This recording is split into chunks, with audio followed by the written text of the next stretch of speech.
Hello there and welcome to Wednesdays, not today, with me, Mark Dennison. Thanks for joining us. Here's what's coming up on today's show. Firstly, we're heading to a summer holiday food club where police provided a helping hand to kids normally in receipt of free school meals. I hope that by the end they will have a much better understanding of what kindness is and what being kind and being thoughtful about the local community is. More on that in just a minute. Plus, we'll be meeting the couple preparing for a huge row over the Atlantic Ocean. Jules and Ian Palin-Dean recently faced a race against time to get their boat ready after unexpected repairs were needed, costing £7,000. They'll be here shortly to tell us how preparations are going for their December row. And later on, we've got a Paralympic gold medalist on the show as we catch up with Nottingham's very own Richard Whitehead, MBE. Richard's been taking on a mammoth marathon challenge through this year. Joins us later on to tell us how it's going and how he plans to celebrate ending the challenge in November. Richard will be kicking off a full sport roundup for you, which includes a jubilant Mansfield town manager Nigel Clough. It's after the Stags beat local rivals Chesterfield in the League Cup last night. I thought we just calmed things down a little bit and played with a little bit more thought and composure. And just seemed better. It was a big game for a lot of the lads. By contrast, we'll be hearing from Notts head coach Martin Patterson after a second successive defeat. The Magpies saw them drop out of the cup against Wigan. The group gave me everything, so they should, wearing a Notts County shirt. We dominated the ball and came to a really strong Wigan team at their stadium and should come away with a win.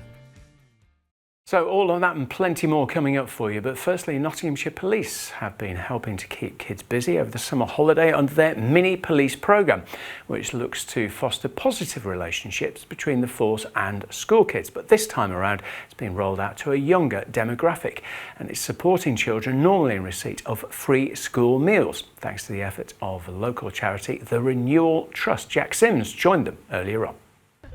Learning right from wrong doesn't have to be dull.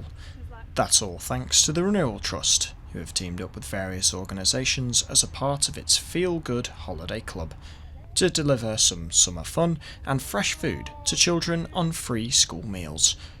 Today, the group got its third visit from the Nottinghamshire Police's Mini Police Scheme. That's a programme to empower kids with knowledge of the law and build confidence in the force through various activities and workshops. Although it's normally tailored for Year 5 pupils, the scheme has been trialled at the Trust with a younger demographic of 5 to 12-year-olds.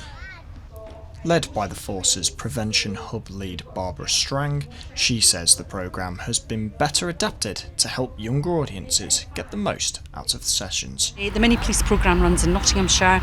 At the moment it's in 26 schools and we're working with 1,400 students. We're lifting elements of the mini police programme, adapting it for the audience here and delivering it as close to the original programme as we can. We've tackled subjects like antisocial behaviour. Today we're targeting hate crime and bullying, going through hate crime scenarios, and we'll ask them how the victim feels. I hope that by the end they will have a much better understanding of what kindness is and what being kind and being thoughtful about the local community is. And for the Renewal Trust, this is just one of the many groups working not only to provide food but valuable resources to the children attending. But it's not just about the holiday programme, it's about the other things we can offer. So you come to the holiday programme, we've been able to give them book vouchers to go to the library to get a book, to then encourage them to use the library. We've had lots of we've had cycle clubs happening. So it's not just about the one offer, it's about everything else. So bringing the community together, but find out what else is out there. And as for the kids themselves, they say it's the most fun that they can have whilst learning. I'm going up into Year 5 and I thought mini police would be pretty boring, just writing but experiencing it here has made me realise it's actually not that boring and it's actually way more fun than I expected. Although this is the last session of the summer holidays, the Trust hopes the government will further fund the scheme next year to give local kids a summer worth having. Jack Sims for Notts TV.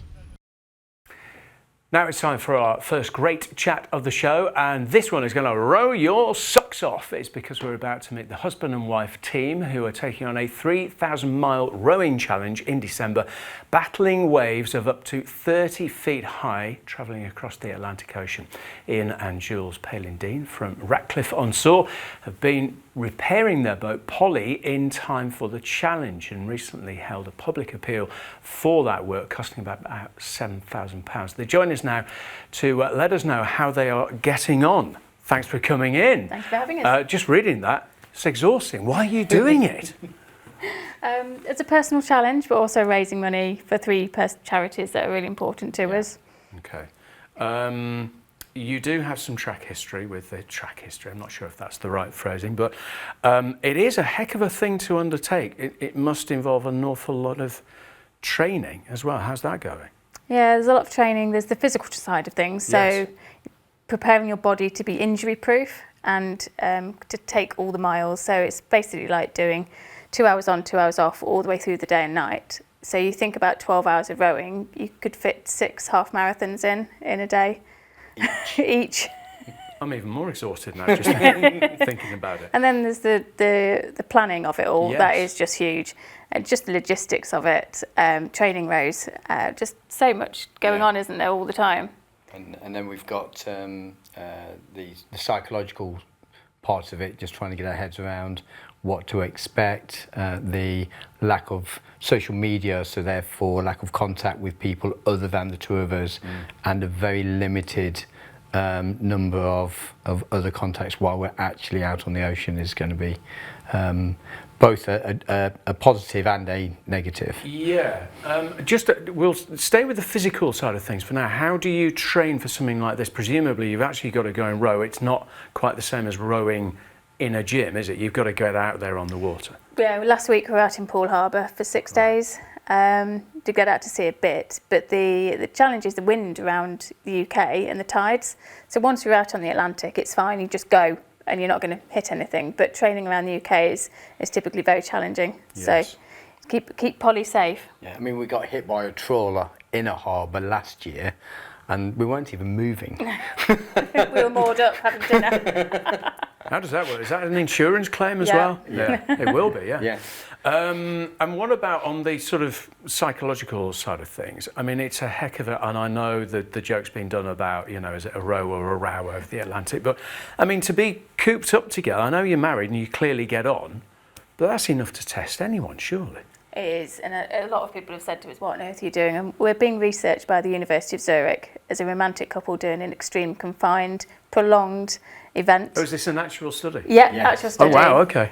Which is quite exciting. And when we heard that people going into space and going up the Himalayas and going to Antarctica, we felt a little bit of imposter syndrome, didn't we? When they first started talking about, they're doing all sorts of different expeditions and things. So, that sounds like this. And then when they mentioned just how extreme these other people are going to, wow. Yeah. Wow, okay. But yeah. We need to talk about the charities. So there are 3 that hopefully are going to benefit in a big way from what you're doing. Just briefly tell us about the charities and why. So Loros, the Leicestershire Hospices, they took care of my mum at the end of her life, and the support they gave us as a family was just second to none.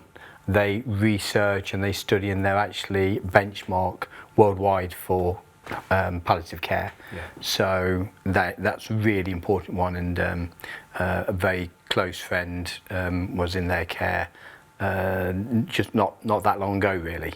So that's that. Yeah, they've got the Rivers Trust who campaign for cleaner rivers, so not just like litter, but sewage and chemicals and sort of everything that's wrong with our rivers currently, because it's a bad state of health. So, and we live by the river, so that's really important to us.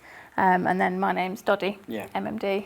So, and that's just when we spoke to one of the representatives from My Name's Doddy, and we were just blown away by what they're doing. So, great. Such a terrible disease. Yeah, absolutely, but all great causes, and I'm sure your mum will be looking down on you, very proud as well. So this all starts on the 12th of December. A little birdie tells me that's your birthday as well. What a way to spend your birthday. I know, probably seasick. Wow. Okay. And everything coming together in terms of the logistics, all the planning so yeah, far? so the next deadline is the 1st of September and all the paperwork, and we've already done most of that, so that's a really good thing. Got a few bits this week to sort out. Yeah. The next deadline is the 15th of October, which is when the boat goes in its container and gets shipped to La Gomera. Wow. So that's going to be a huge packing, Yeah. few days getting that all sorted. I don't even know how it's going to go all in. Don't worry about that. It's all going to be fine. Listen, we're really keen to track how you're getting on. So good luck with everything, and I'm sure it'll be a great success. Thank you. Thank you both for coming in. In other news today, a woman was injured after a crash between a police car and a pedestrian in Nuttall. Nottinghamshire Police received a report of a collision between one of its cars and the pedestrian around Woodhouse Way just after 3:45 on Tuesday evening, with the pedestrian, who was a woman in her 60s, treated at the scene by paramedics. The force set up a cordon, said the women's injuries weren't believed to be life-threatening. An investigation into the incident was launched. Police say any witnesses can get in touch with them on 101. And a police appeal was launched after a shop worker received homophobic abuse on Clumber Street in Nottingham. 2 people entered the cafe on the busy city centre street back on July the 24th before repeatedly hurling abuse at an employee. The police say the incident happened about 8:30 p.m. with one individual throwing chewing gum at the server, tossing food and shouting homophobic words. The images on your screens now are related to this, and the force say anyone that can help can get in touch on 101. Time for a short break. When we come back, catching up with Richard Whitehead MBE about his mega marathon challenge.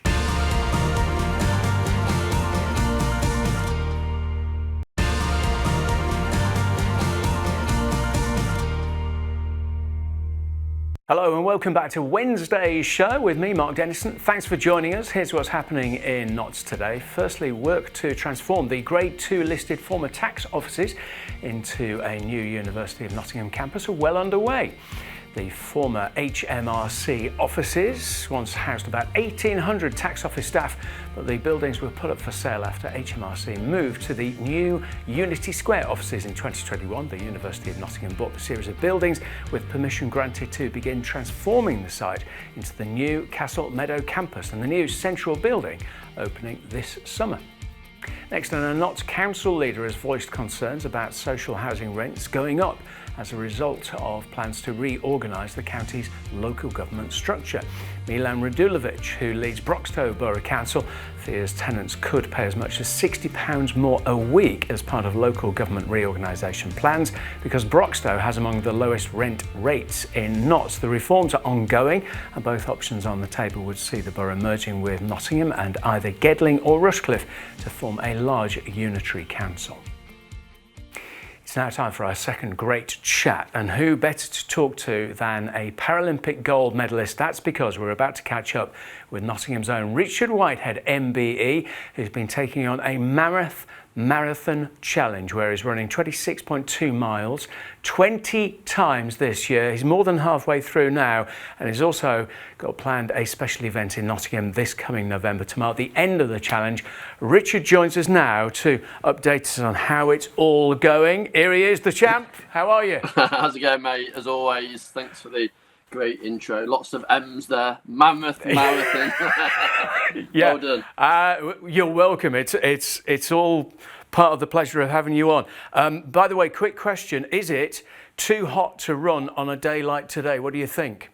It's very warm. You definitely need to hydrate. I do tell fellow runners if they are planning to run in temperatures like this, they need to obviously make sure you've got those energies inside your system, but also make sure you take some water with you because it can be stifling hot. And also, for me, I'd rather wait until the sun goes down and then run later on. Oh, you see, this is why you're a sensible chap, because whenever I'm driving home from work, as I will be, I see anyone jogging along and I just tut to myself and I think, way too hot for that nonsense. Anyway, let's talk about you. 13 marathons down, Isle of Man, that's right. Last time out. How is it going? Yeah, it's really tough. Every marathon is, as you know, 26.2 miles.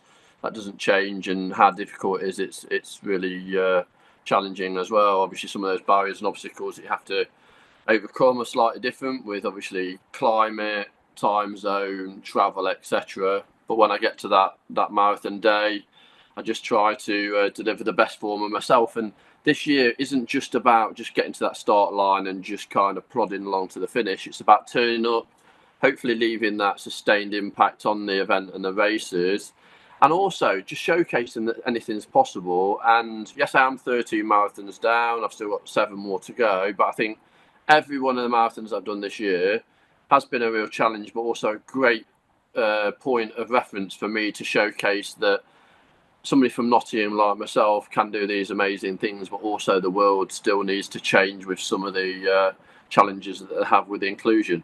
Absolutely. Are you finding as they go along, now you've done 13 of these things, is it getting harder with each one, or are they just so different because the geography's different and, like really you say, different. They're all different places? Yeah, really different. So the one before Isle of Man was in Zimbabwe at Victoria Falls, and I flew in there the day before. So 16-hour flight, and then obviously raced. And then Isle of Man, I travelled up to Liverpool, got the ferry over, and then raced. A very hilly course. Obviously, those of you that have been to the Isle of Man before, it's beautiful, very scenic, but obviously very hilly.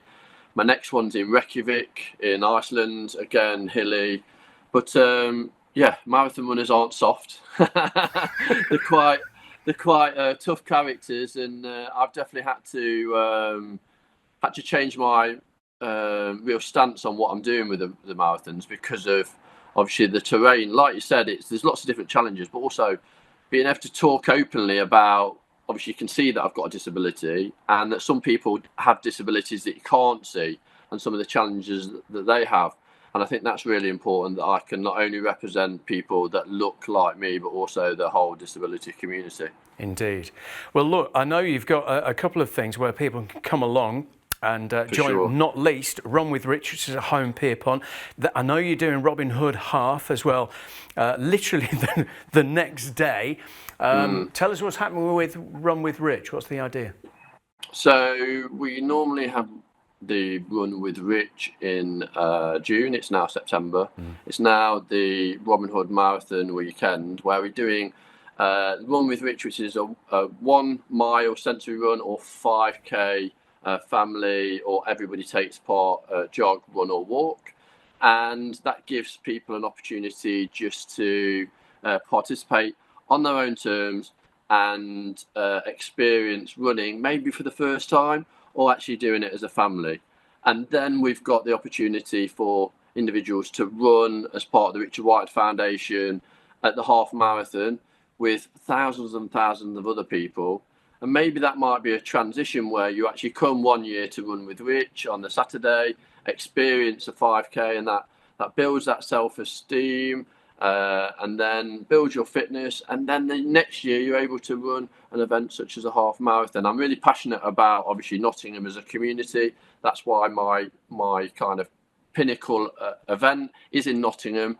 But it's also really important that I can spread those messages to the wider community, how inclusion is so important, hence the reason why the half marathon on the Sunday is so important as well. And Run with Rich is an event that when anybody comes to it on the Saturday, always leaves with a smile. So if you're looking for an event where you guarantee smiles, guarantee great experience, Run with Rich in September is fantastic. Well said, that man.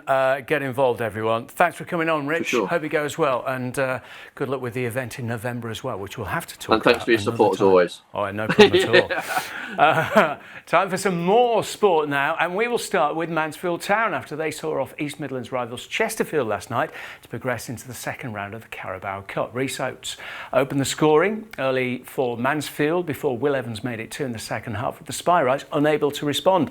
Speaking after the full-time whistle, Nigel Clough said there was a contrast between the two halves, with the Derby Day atmosphere requiring cool, experienced heads. Everything goes out the head sometimes in this sort of atmosphere, you know, in the cup tie and local derby, and it's really where you've got to play with a cool head, and we didn't do that in the first half. We got pulled all over the place. I thought we just calmed things down a little bit and played with a little bit more thought and composure. and just seemed better. It was a big game for a lot of the lads, you know. Young Carl McAdam on the left, you know, and Nathan Mariah Welsh, first local derby as it was for quite a few of them tonight.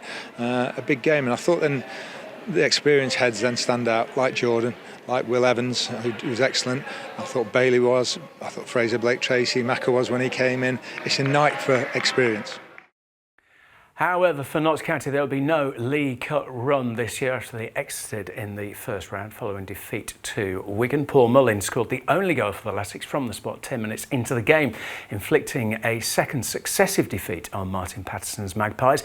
Speaking afterwards, the Pies head coach said he saw some positive signs from his players who dominated large parts of the game. Because I'm hurting because we lost. We're not in the cup, and we with a performance like that believe we probably should be, but it's those small little errors at the moment, and the group gave me everything, so they should, wearing a Notts County shirt.